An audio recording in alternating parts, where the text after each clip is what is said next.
In 1917, Tsar Nicholas II of Russia was one of the richest men in the world.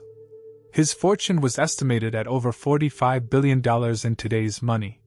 He owned palaces, Fabergés, crown jewels, and millions in secret bank accounts in London, Paris, and New York. But here's the twist. This hidden money, meant to protect the Tsar and his family, became the very reason they were murdered. When the Bolsheviks discovered the Tsar's secret accounts, they didn't just want his throne. They wanted his money. And they were willing to kill for it. The Tsar's foreign bank accounts funded the very revolution that destroyed him. His own fortune, hidden in London, Paris, and New York, became the fuel for his execution. This is the story of how a secret bank account killed the Romanovs. How the wealth that was supposed to save the royal family became its death warrant. When Nicholas II ascended to the throne in 1894, he inherited one of the largest fortunes in history. The Romanov dynasty had been accumulating wealth for over 300 years.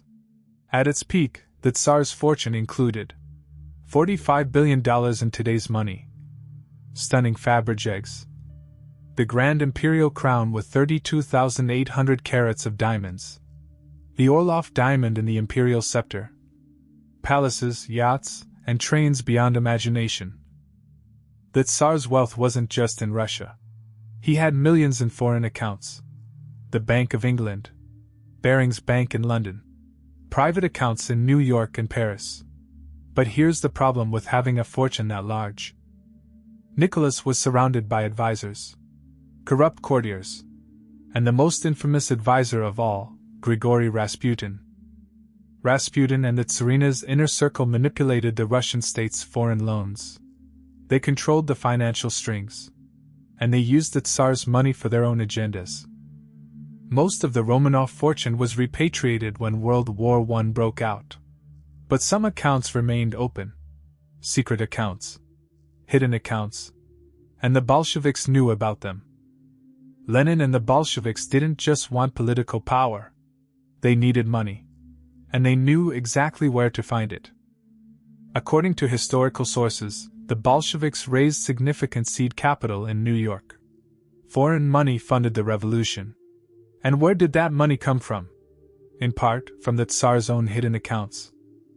When the Bolsheviks seized power in October 1917, they took control of the Tsar's property. They nationalized everything. But the foreign accounts were trickier. The Bolsheviks needed those funds. And they were willing to do whatever it took to get them. In July 1918, the Tsar and his family were imprisoned in the Ipatov house in Ekaterinburg. On the night of July 16 to 17, 1918, the Bolsheviks executed the Tsar, the Tsarina, and all 5 of their children. The official reason? The Bolsheviks claimed they were eliminating a threat to the revolution. But there was another reason. A darker reason. A financial reason. The Bolsheviks had already seized the Tsar's domestic wealth. But the foreign accounts remained out of reach. If the Tsar survived, or if any Romanov heir escaped, they could claim those accounts. The Bolsheviks couldn't allow that. After the execution, the Bolsheviks began confiscating what they could. Some Romanov funds were used to settle Soviet debts. But the question remains, what happened to the rest of the fortune? Claims of surviving Romanov heirs persisted for decades. Anna Anderson, the woman who claimed to be Anastasia, possessed accurate information on Tsarist money. The mystery of the lost fortune remained unsolved. Some accounts were finally paid out in the 1930s to the Dowager Empress Marie and other surviving Romanovs. But most of the fortune, the billions of dollars in palaces, jewels, and art, was lost. Seized by the Bolsheviks. Sold to foreign buyers. Or simply disappeared. In 2003, the Bank of England was ordered to return any remaining Tsarist money to Russia. But the question remains, was it all returned? William Clarke, a former financial editor of the Times, spent over 20 years investigating the Romanov fortune. He discovered that many of the legends were false. The Tsar had brought most of his wealth home before the war.